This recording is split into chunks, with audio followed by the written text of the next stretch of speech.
একটু উপরে চলে আসো। আমাদের ক্লাব কর্মকর্তা যারা আছে দয়া করে একটু উপরে চলে আসবেন। ক্লাব কর্মকর্তা দাঁড়াও দাঁড়াও দাঁড়াও বললাম ভাই একটুখানি গ্রামের ছেলে মেয়েদেরকে হাসি ফোটাতে এবং যারা অভিভাবকরা আছে তাদেরকে হাসি ফোটাতে করেছে। তার সাথে দেখা যাচ্ছে ইফতার মাঝে ইফতার আয়োজন নির্দেশ করেছিল, পাশাপাশি নতুন বস্ত্র আজকের উপস্থিত বলবেন খুব ভালো লাগবে। এবারে স্পোর্টিং ক্লাবের সকল কর্মকর্তাদের ধন্যবাদ জানাই। বলেছেন এবছরের নয় প্রত্যেক বছর আয়োজন করতে থাকুন, আমরা অবশ্যই আসবো। আর সবচেয়ে বড় কথা, গ্রাম বাংলায় আজকাল খেলা নেই, ঠিক আছে?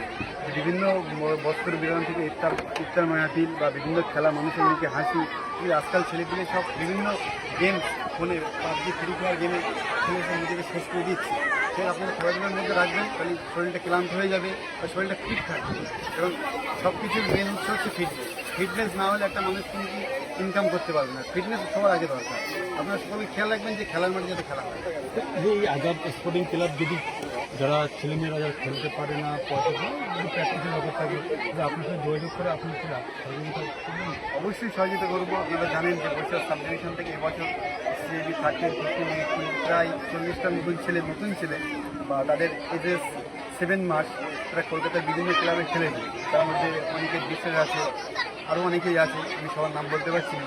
পাইকপাড়া ক্লাব থেকে ছোটো বিভিন্ন খেলা হচ্ছে। অবশ্যই আপনারা আমার সাথে যোগাযোগ করবেন। ক্রিকেট হোক, ফুটবল হোক, আমি আমার যতটা সাধারণ চেষ্টা করবো তাকে কলকাতা মাঠে খেলানো। বা আপনারা আমার জন্য দু আশীর্বাদ করবেন, আমাদের আরও ভালো জায়গায় যেতে পারি।